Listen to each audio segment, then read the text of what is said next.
Sadness and hate erupt anew in Dallas as President Kennedy's accused assassin is shot down himself during a jail transfer.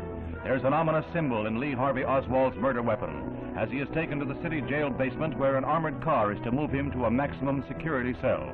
Oswald walks his last mile. His assailant moves in from the right. There is Lee Oswald. He's been shot. He's been shot. Lee Oswald has been shot. Now, from another camera, the motion is slowed. The murderer moves in, and here is the shame of all America as Jack Rubenstein takes the law unto himself. The dying Oswald is rushed to the same hospital where President Kennedy died. Doctors work to save his life. But 48 hours and 7 minutes after the president's death, his accused slayer is dead.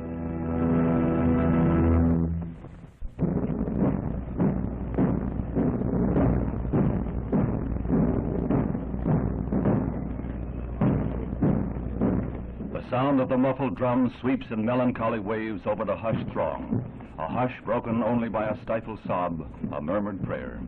A whole people is lifted up in common sorrow and ennobled in their hearts. Down this avenue of sadness, they bring President John F. Kennedy, martyred hero, to lie in state under the great dome of the Capitol.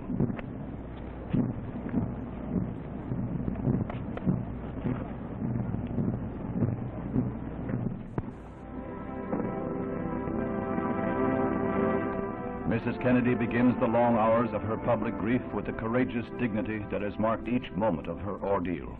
Caroline and John seem to mirror their mother's poise.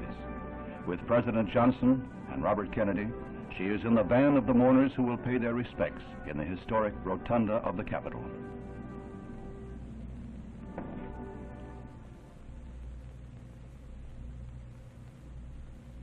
President Johnson represents a sorrowing people as he places the wreath marked "From President Johnson, Nation."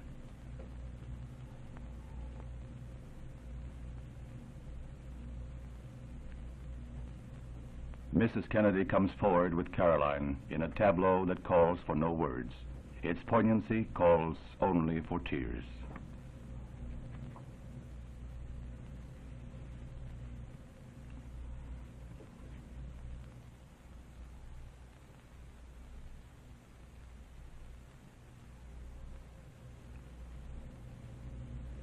Bearing the burden of their own sorrow, 250,000 people braved near freezing weather to pass by the dead president in tribute.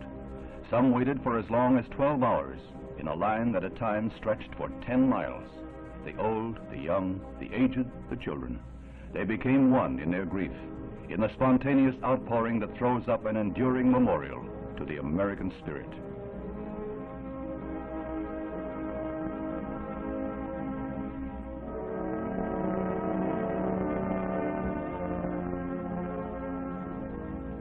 And so they kept their vigil through the long and lonely night, each man a tiny island of sadness, buffeted by the seas of unhappy fate.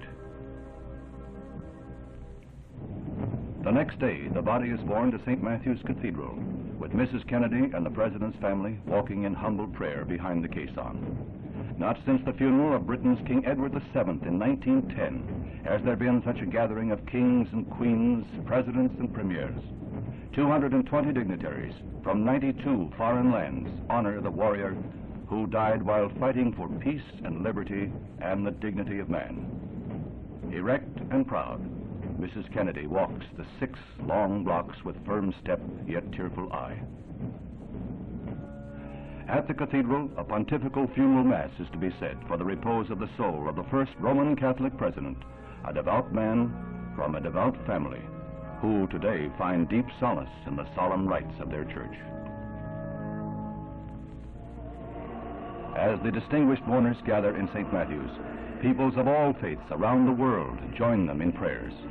Mass is read in Moscow, Buddhists pray in South Vietnam, Shinto priests conduct services in Tokyo, a rabbi exhorts God in Israel. The foreign dignitaries move unobtrusively to their pews. They attached little importance to their own identities today. Joining the humble in the 4 corners of the earth, they pray, each in his own way, that the soaring spirit that was President Kennedy in life may find eternal rest in death.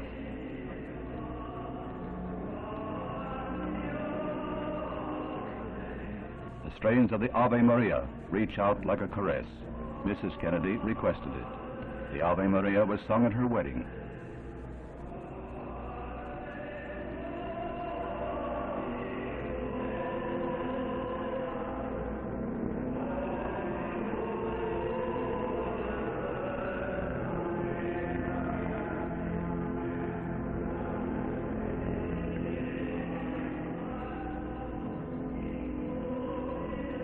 After the sacrifice of the Mass, there are prayers aloud in the tongues of all faiths.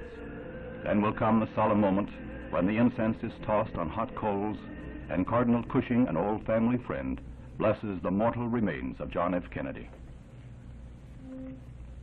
From St. Matthew's, the cortege is to cross the Potomac to the Cemetery of Heroes, Arlington. As the casket is returned to the caisson, there comes a family vignette that must take its place with those memories we hold warm and dear. A gentle reminder from his mother, and John celebrates his 3rd birthday with a soldier's farewell to his father.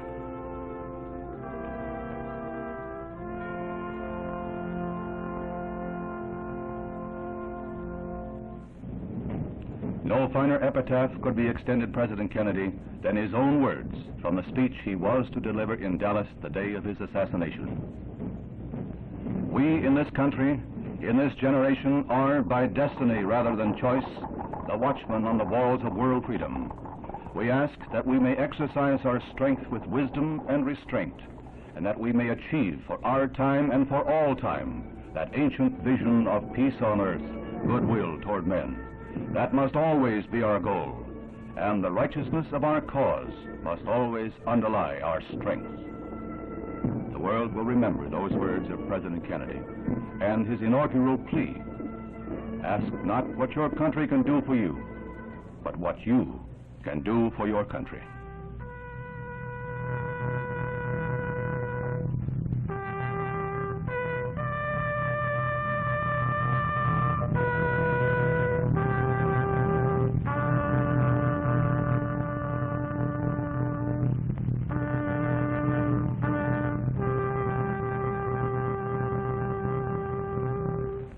The Irish Honor Guard with a flourish of arms, and the precious banner that was the President's shroud for 3 days is folded smartly for presentation to Mrs. Kennedy.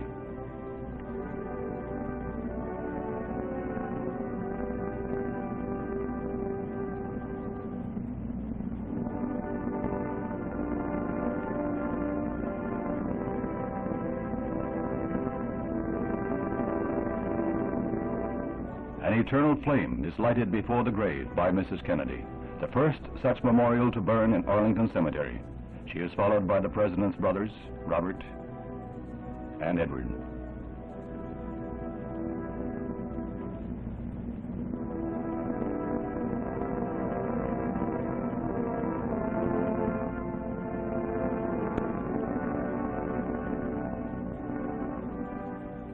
Thus, the American people have buried their beloved leader. May his family find comfort in knowing they walked with greatness. And may the soul of John Fitzgerald Kennedy rest in peace.